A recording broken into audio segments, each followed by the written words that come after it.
Well, the other thing about the passages that I've read here, 34 through 40, that strikes me is this one in verse 39. This is the will of the Father who sent me, that of all he has given me, I should lose nothing. Lose nothing. If you go back up to verse 12 of John 6, we didn't read it this week, but it's about the 5,000. Gather up the fragments that remain, Jesus said, so that nothing is lost. And sometimes we can feel pretty bad about our Christian walk, I think. I have before and do, and right? And you feel down and you beat yourself up. And I said this maybe at our home fellowship and maybe to the men on our study, but as you read the New Testament, one of the themes of the New Testament that's really rather remarkable, Romans 5, I think, says, in trials, tribulations, do what? Persevere. Keep getting back up. He knows, I think, he knows that sometimes we're going to fail and falter. He said things in his scriptures like, just have faith like a mustard seed, and I can use that.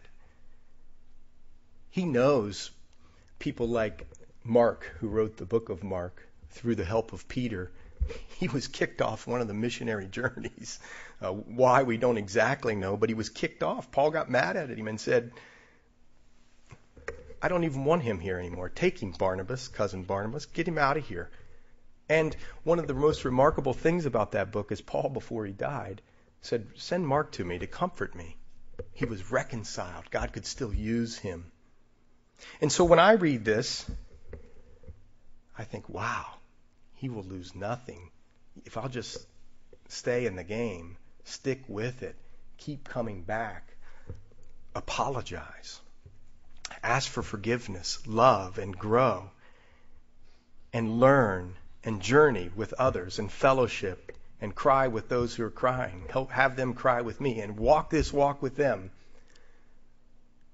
He won't lose me. That's a fantastic promise. We go on, and this is interesting. The Jews, in verse 41, then complained about him because he said, I'm the bread which came down from heaven. And they said, is not this Jesus, the son of Joseph, whose father and mother we know? How is it then that he says, I have come down from heaven? They knew him.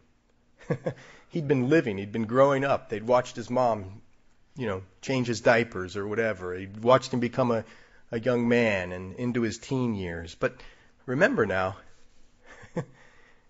just a day or so ago, they watched him also feed 5,000 people. He said, I'm the bread which come down from heaven. Or he said, I'm the bread which come down from heaven. How is it then he says, I've come down from heaven? And Jesus therefore answered and said to them, listen to his response. Not some theological prophecy, because he could have given them, right? In Micah, I was born in Bethlehem. It was, I was foretold that I'd be in Bethlehem, and I did that. No, he doesn't answer that. He says, hey, don't murmur among yourselves.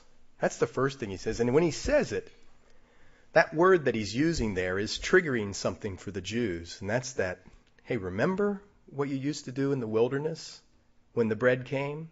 And you said you wanted this type of food and that type of food, and that this was boring, this manna that was boring. By the way, just so you know, manna was like a little seed. It fell every morning like dew, and they would go down and obviously, unless they were real limber, but they'd have to stoop down and pick it up every day.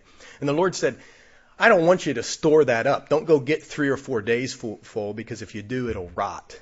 I just want you to go every day and pick that up. And it was round, and it was white, and those have significance. Round being the eternal God, white being purity. And he gave it every day. On the 6th day, he said, you gather for the 7th day. Take 2 times, and that'll be fine. But the other days, you gathered every morning.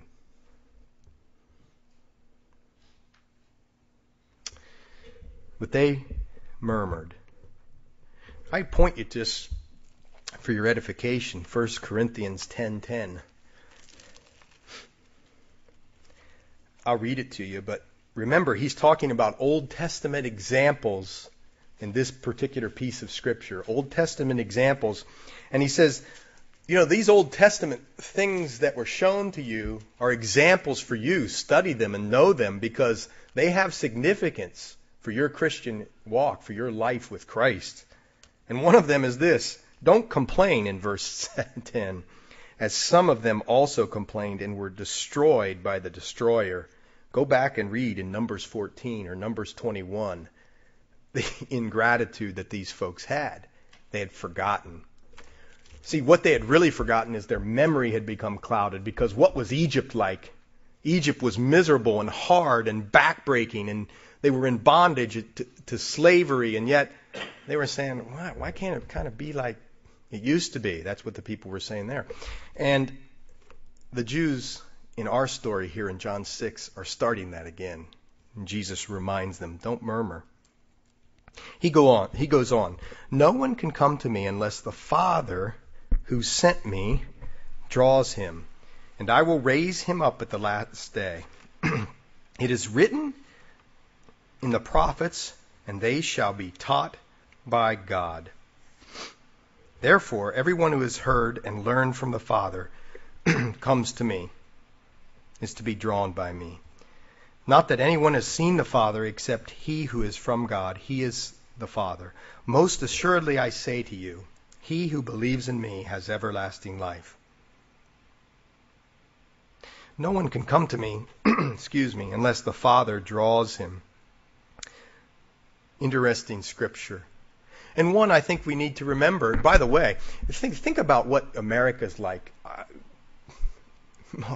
Not everyone, but almost everyone, right? I don't know the statistics. Maybe George Barna knows. But people have heard the gospel in America.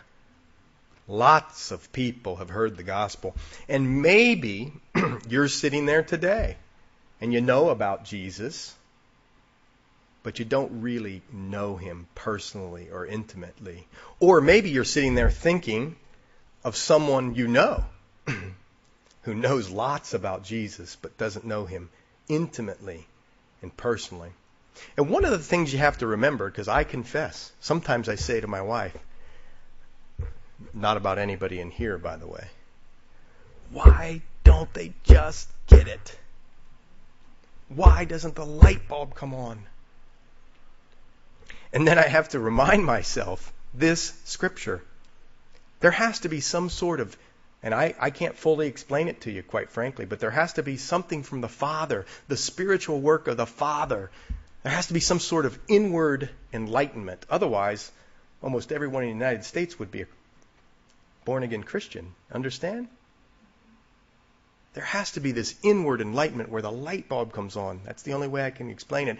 And it means something. Have you ever spoken to somebody and you've maybe even shared with them, maybe over years, and nothing? It's like nothing gets in.